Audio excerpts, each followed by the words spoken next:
আপনাদের সাথে আজকে আমাদের মদিনায় ইফতারের আয়োজন করা হয়েছে। মাসুদ এবং নাইম দুজনে মিলে, মাশাআল্লাহ, আল্লাহর কাছে লাখ শুকরিয়া। আল্লাহ যে আমাদেরকে এইভাবে ইফতার আয়োজন করে।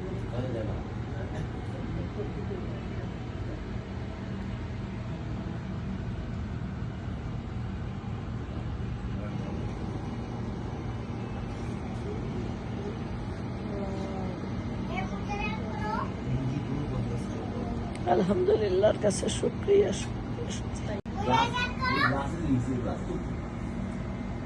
আপনাদের সাথে আজকে আমাদের মদিনায় ইফতারের আয়োজন করা হয়েছে। মাসুদ এবং নাইম দুজনে মিলে, মাশাআল্লাহ, আল্লাহর কাছে লাখ শুকরিয়া।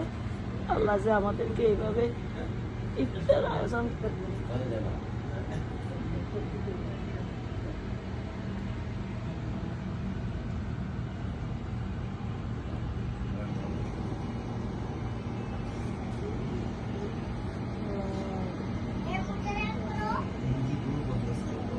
আলহামদুলিল্লাহর কাছে শুকরিয়া।